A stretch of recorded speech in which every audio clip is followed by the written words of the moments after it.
تو جو بھی طے ہوگا ہم باہمی مشاورت کے ساتھ جس موقع کو مناسب سمجھیں گے اس آپشن کو استعمال کریں گے. پی ڈی ایم کے سربراہ ہیں عبدالقادر بلوچ کے حوالے سے خبر آ رہی ہے کہ وہ استعفیٰ دے گئے ہیں، تو اس میں ان کو یہ کہا ہے کہ ہم آپ کے بیانیے کا بوجھ نہیں اٹھا سکتے، اس میں کتنا سچ ہے؟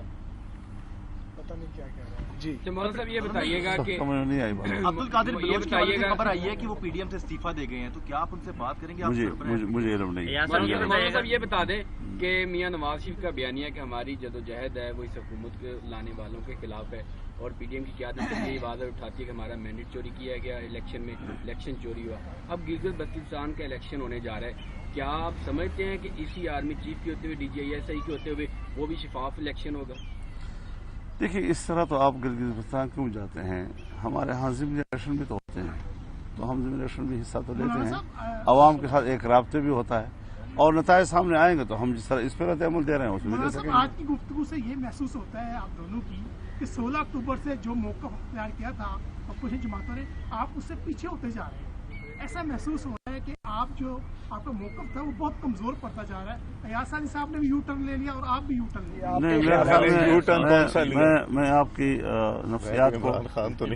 نفسیات کو سمجھ رہا ہوں، آپ ایک صحافی کی حیثیت سے کیا کہلوانا چاہتے ہیں ہم سے، لیکن میں آپ کو بتا دینا چاہتا ہوں کہ ایاز صادق صاحب کے بیان سے جو پیالی میں طوفان کھڑا کرنے کی کوشش کی گئی، ہمارا یہ بھی فرض بنتا ہے کہ ہم اپنی سیاست کو ان حدود میں رکھیں جو آئین اور قانون کے دائرے میں ہوں، پاکستان کے حب الوطنی کے دائرے میں ہوں.